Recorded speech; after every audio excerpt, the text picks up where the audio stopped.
Hari ini kita mengenal seorang perwira militer Inggris yang sangat terkenal dalam Perang Dunia Kedua. Aku tahu, namanya Winston Churchill. Dia lahir pada tahun 1874 dan pernah menjadi Perdana Menteri pada tahun 1940. Sebagai seorang tokoh besar dunia, maka tindakan maupun kata-katanya bijak, sering menjadi panutan dari masa ke masa. Salah satu kutipan yang terpenting adalah, akan selalu bijaksana untuk melihat ke depan, tapi sulit untuk melihat lebih jauh dari yang kamu bisa lihat. Berarti, tokoh besar dunia juga tidak bisa melihat lebih jauh dari yang manusia bisa lihat. Hanya orang yang berpegang janji Allah sanggup melihat jauh ke depan. Semua yang Tuhan janjikan dalam Alkitab pasti terjadi. Mari kita dengarkan lagi dan lagi janjinya. Adik-adik, kita melanjutkan petualangan kita dalam kerajaan Allah. Dan mari kita berdoa, kita mohon berkat Tuhan. Bapa di surga, kami bersyukur, berterima kasih karena kami terus diberikan kesempatan untuk belajar akan firman Tuhan. Bapa di surga, bukalah hati kami, terangilah dengan berkat Tuhan, sehingga kami boleh mengerti apa yang menjadi maksud Tuhan. Beri kekuatan kami untuk boleh memegang firman-Mu, supaya kami bukan hanya mengerti, namun kami boleh menjadi pelaku kebenaran firman. Dalam nama Tuhan Yesus kami berdoa, amin. Adik-adik, ternyata yang disuruh untuk bertanya kepada Yohanes Pembaptis itu bukan hanya orang Saduki. Di antara mereka juga ada orang-orang Farisi. Nah, adik-adik, ketika orang-orang Farisi ini mendengar jawaban Yohanes Pembaptis tentang siapakah dirinya, mereka menjadi marah dan mereka bertanya kepada Yohanes Pembaptis. Mereka bertanya demikian, jika engkau bukan Mesias, jika engkau bukan Elia, jika engkau bukan Nabi yang akan datang itu, mengapakah engkau membaptis pula? Adik-adik, apakah orang-orang Farisi ini marah karena menurut mereka Yohanes Pembaptis tidak berhak untuk membaptis, tetapi tetap saja membaptis? Itu yang membuat mereka marah? Bukan itu, adik-adik. Lantas, mengapa mereka marah? Adik-adik, mereka marah karena mereka tidak setuju dengan apa yang dilakukan oleh Yohanes Pembaptis. Ketika Yohanes Pembaptis itu membaptiskan, itu artinya Yohanes Pembaptis mengajarkan bahwa semua orang itu membutuhkan anugerah Tuhan yang akan mengampuni dan yang akan memulihkan hidup mereka. Loh, jadi apa yang dipikirkan oleh orang Farisi? Mereka merasa bahwa diri mereka adalah orang-orang yang tidak membutuhkan anugerah Allah. Mereka merasa mereka tidak membutuhkan pemulihan dan pengampunan daripada Tuhan. Mengapa demikian? Karena mereka merasa bisa menjalankan syariat-syariat keagamaan mereka dengan sempurna, sehingga mereka merasa bahwa mereka dapat menghampiri tata Tuhan dengan bermodalkan perbuatan mereka, amal mereka, keagamaan mereka, adik-adik. Nah, ketika Yohanes Pembaptis mendengar pertanyaan itu, apakah jawabnya? Yohanes Pembaptis berkata demikian, adik-adik. Aku membaptiskan engkau dengan air, tetapi di tengah-tengah kamu berdiri Dia yang tidak kamu kenal. Dia yang datang kemudian daripada aku, membuka tali kasutnya pun aku tidak pantas. Adik-adik, mengapakah jawabannya Yohanes Pembaptis demikian?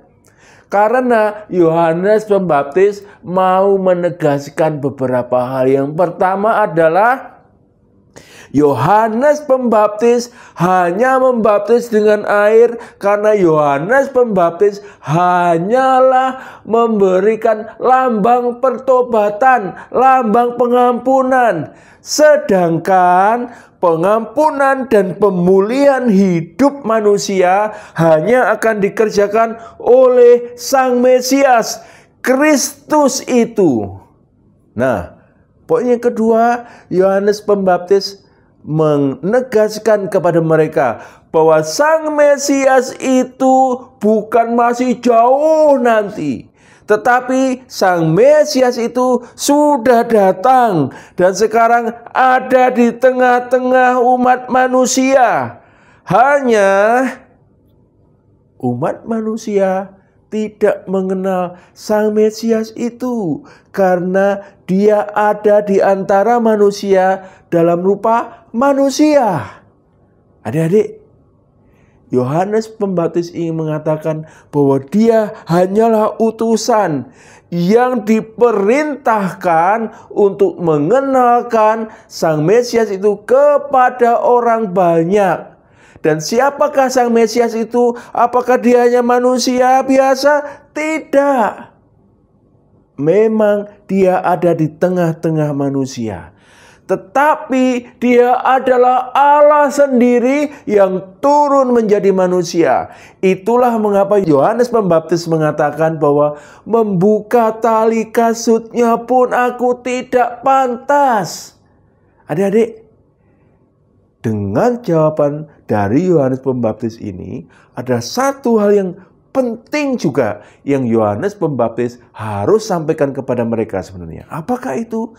Kalau Allah sendiri mau turun ke dalam dunia menjadi rupa manusia, maka tidak ada jalan lain untuk mendamaikan manusia dengan Allah, untuk mendapatkan pengampunan dari Allah, untuk dapat pemulihan dari Allah, hanya oleh anugerah yang akan dinyatakan oleh Sang Mesias itu. Semua amal, perbuatan, keagamaan kita tidak ada artinya karena semuanya akan terlihat kotor di hadapan Allah. Hanya anugerah dari Sang Mesias itulah jalan yang tuntas, satu-satunya jalan. Itu yang mau ditegaskan oleh Yohanes Pembaptis. Namun sayang adik-adik, orang-orang Farisi dan kebanyakan orang yang diutus pada waktu itu, mereka tidak mau mendengarkan apa yang disampaikan oleh Yohanes Pembaptis. Mereka tetap teguh dengan pendirian mereka walaupun itu salah. Adik-adik, bukankah teguran dari Yohanes Pembaptis ini juga menjadi teguran bagi kita? Mungkin ada di antara kita yang masih menyombongkan diri, aku bisa mencapai surga dengan amal perbuatanku sendiri. Oh, aku bisa mencapai surga kalau aku taat beragama. Oh, aku bisa kalau aku berbuat baik. Tidak, Yohanes Pembaptis menegaskan semua hanya karena anugerah Tuhan.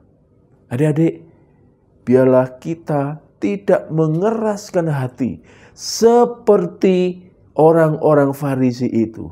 Tapi biarlah kita membuka hati kita dan dengan rendah hati mau mengakui, oh Tuhan Yesus, aku membutuhkan anugerah Tuhan. Karena aku tidak dapat berbuat apa-apa untuk mendapatkan pendamaian dengan Bapa di surga. Hanya oleh anugerah Tuhan saja.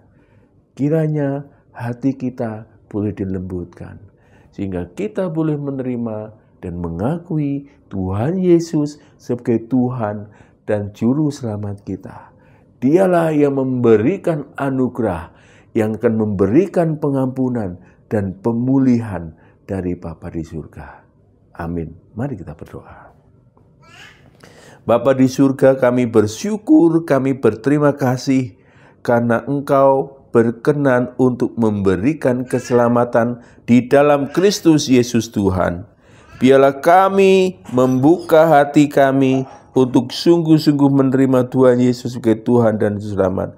Dan biarlah kami juga boleh mentaati Kristus di sepanjang hidup kami. supaya hidup kami boleh Tuhan pakai, sehingga banyak orang yang mengenal dan menerima Tuhan Yesus sebagai Tuhan dan Juru Selamat melalui hidup kami. Kiranya Allah Roh Kudus yang memimpin kami senantiasa ya Tuhan. Kami bersyukur untuk kebenaran firman Tuhan yang kami dengar. Dalam nama Tuhan Yesus kami berdoa. Amin.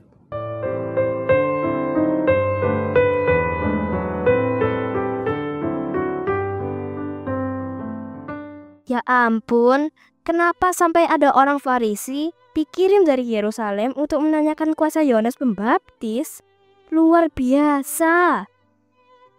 Orang-orang itu sangat angkuh, suka membenarkan diri sendiri dan berpikir bahwa mereka tidak memerlukan pertobatan.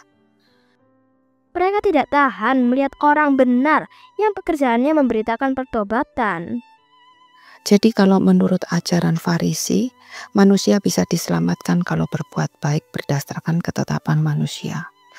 Berarti hukum Taurat bisa ditambahkan atau dikurangi sesuai kepentingan mereka. Sedangkan menurut Yohanes, orang harus bertobat, menyesali dosanya, dan merubah perilakunya. Kila pikir mungkin mereka iri terhadap kehormatan yang makin besar terhadap pengikut Yohanes Pembaptis. Anak-anak, orang senang belajar Alkitab belum tentu sama dengan orang yang mencari Allah. Datanglah kepada Tuhan dengan hati yang hancur karena pertobatan. Maka Roh Kudus akan melembutkan hati kita untuk mengenal Allah. Kita lanjutkan membaca Yohanes 1 ayat 29. Salam.